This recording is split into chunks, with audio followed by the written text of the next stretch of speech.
something, yada yada yada yada, weight of 65 Nimitz class aircraft carriers. Common sense continued.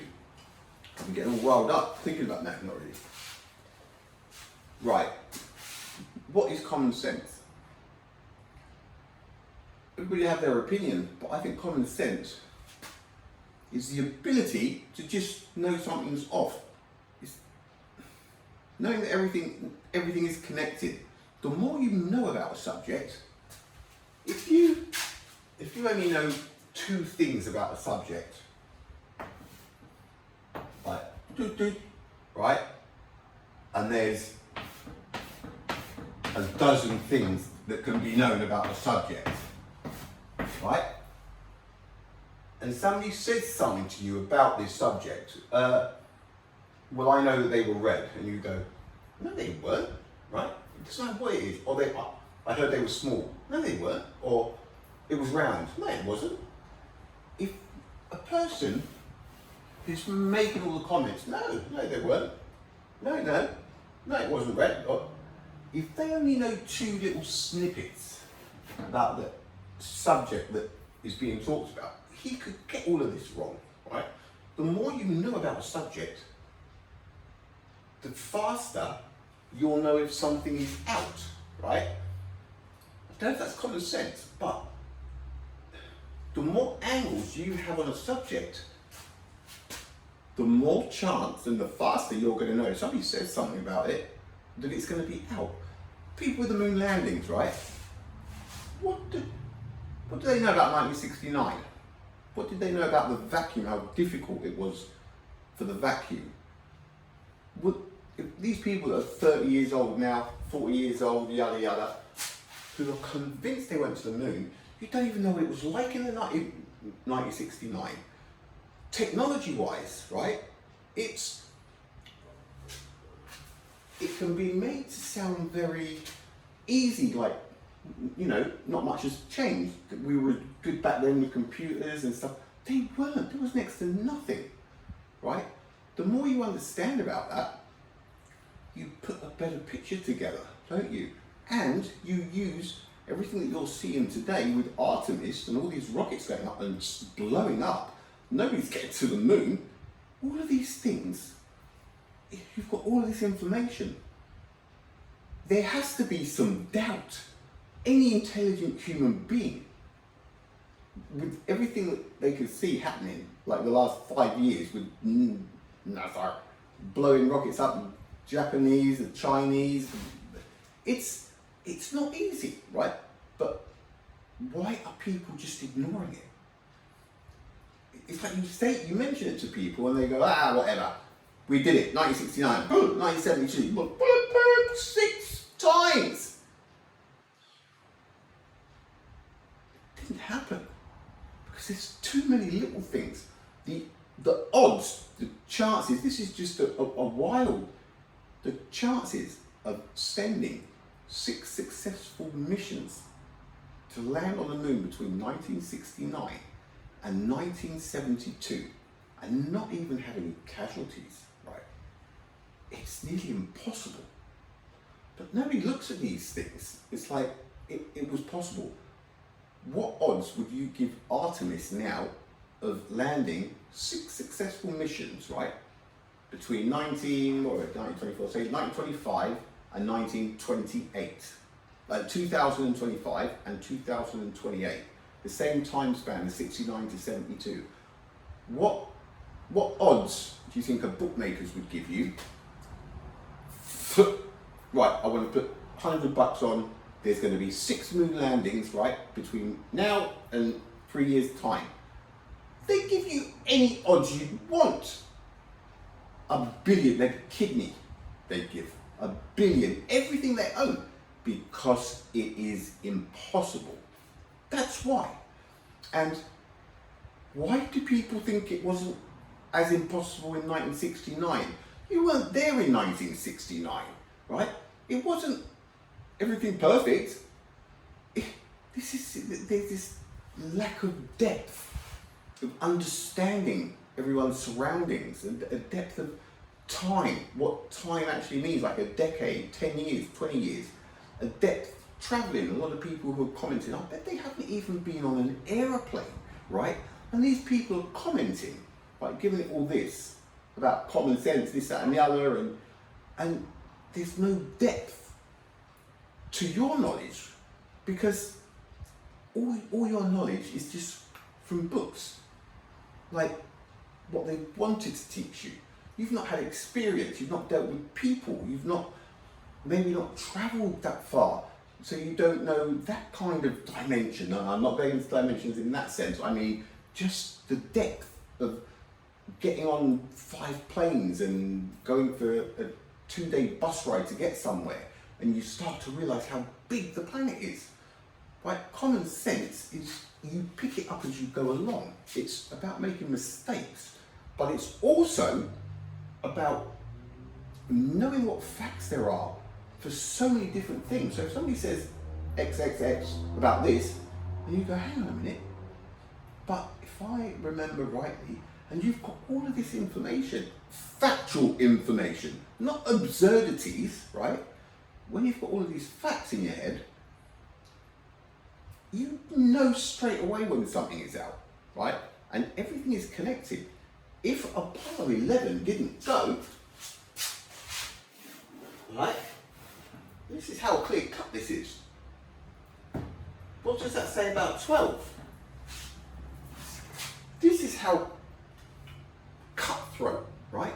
If 11 didn't go, 12 obviously didn't go, did they? And it's just been a string of, and then you say to yourself again, what are the chances of 6 successful missions between 1969 and 1972? Realistically, absolute zero. It's common sense, isn't it? The odds of these things don't change as the decades go on. It's space travel, it's rockets, right? People took moon buggies up there as well. Honestly, if you really think about this stuff objectively, the answer is staring you in the face, right? The odds of 6 successful moon launches in the next 20 years. The odds, they give you any odds you wanted on that, but everybody's accepted 1969 to 1972, the last 3 with moon buggies, right? Not a drama at all. Not a drama at all. Before the mobile phones were even out. See, this is a little bit of common sense, right? Because the facts are there. The reality of the situation. People can see Artemis, but they're just making excuses up for it. Look at that thing that they launched, Odysseus, shaped like this. What's that? I mean,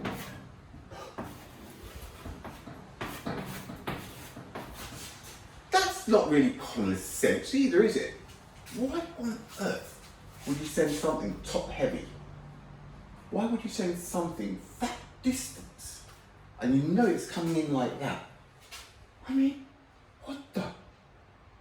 It's like the blind leading the blind. I think they're just taking the Mickey Mouse because the amount of stuff. Look, the sun. No, the sun is not behind the moon. It's 8 minutes ago. Stop that rubbish. The Egyptians with the pyramids. I was going to say the moon landings with the no description of how they descended all of those thousands of feet, 367,000 feet. But for anybody who's been paying attention to my shenanigans, you would have actually searched for that. And I guarantee you that nobody found it. It's only been in the last couple of weeks. Boom, there you go. Boom, and there's the ascent, right? That is how easy it is to do. And now those growing up, the kids, they see that, they read that, they know nothing better, do they? Right? 11, 1969, 1972, 6 successful moon landings. 3 men, 3 men, 3 men, 3 men, 3 men, 3 men. 2 went to the moon, 1 did the Collins, another 2 went to the moon, boom, boom, boom, boom, boom. 6 times, re-entries. No dramas, everybody's happy. 50 something years ago, and now, we can't learn, we don't know what's going on. We don't have the technology that we used to have. Only a fool would believe that, okay? Because the odds, the actual odds are low. They're impossible. So there's your fucking, not butcher's hat, your baker's hat, it looks like. And what else was there? Man-made climate change. Talk about common sense. You're living on a planet with a molten core orbiting a sun. I think the situation that you're in, the scenario that you're in with the sun and the molten core, slightly overrides a couple of parts per million of carbon dioxide getting added to 1 million parts of atmosphere. It's common sense. You will never know what's making the atmosphere heat up or cool down. We know, well, those with common sense who know how to read things will know that the Hunga Tonga water eruption is what has caused this current heat. Have you seen, was it Bali? Just everywhere, just rain, water, agua, agua, agua, and the heat still during the day. A scarf shot. It's the moisture in the atmosphere from the Hunga Tonga water eruption. It's got nothing to do with man-made climate change. You're living on a planet. Common sense. Doesn't matter what you do, how green you go. You just, I don't know. Well, should we do nothing? Should we? No, it's good to have clean energy, but get the story right. For crying out loud, and it's not hard to work out, is it? I wonder how those Australian coral reef fixers are going with their waterproof putty. Will we ever get a shot of that so they can show us the big patch that they've been repairing, going down with the flippers and the putty? I'd love to see this. Well, there's millions they're spending up there doing this. Don't, you know, talk about absurdity, right? But people just accept it. That must be another piss take. I bet somebody said, look, throw that in. I bet you they'll believe it. You see these things, so people go, hang on a minute, underwater putty gluing the reef back together? How much? It was millions. I think it was 25 million was put towards this. That's impossible. It's physically impossible, right? And this, again, it's the depth. People just go, oh, okay, you know, just going to go down in low tide? No, not really. Anyway, it is what it is. Common sense is lacking. To get common sense, you need to be doing stuff. You need to be doing stuff on your own. You need to be trusting your own judgment, making your own mistakes, doing your own research, not just getting told, right, this is that, and that is that. If anybody ever comes up to you and says, no, they didn't go, you attack them. All of you gang up on them. You say, you naughty conspiracy theorists, you naughty conspiracy. That's what's happening, right? You're all trained to attack us. There's nothing in it for us. Well, there is the future of my children, right? Because at the moment, the amount of rubbish people are believing, it's just, it needs to stop, right? I stand by all the ones that I've said. I always say that, don't I? Anyway, that's it. Common sense is not a thing people say as an excuse to do things the way they were always done. This kind of doesn't even make sense, to tell you the truth. Common sense is a big picture, 6th or 7th sense that knows if something is out. Because everything is connected. And the more you know about something, the quicker you'll know it's out. It's like library books, isn't it? If you've got loads of library books, you'll know if one's out. If you've only got 1 or 2, I mean, who really cares? Anyway, that should just about cover. Oh, buenas noches. Common sense. Not so common after all.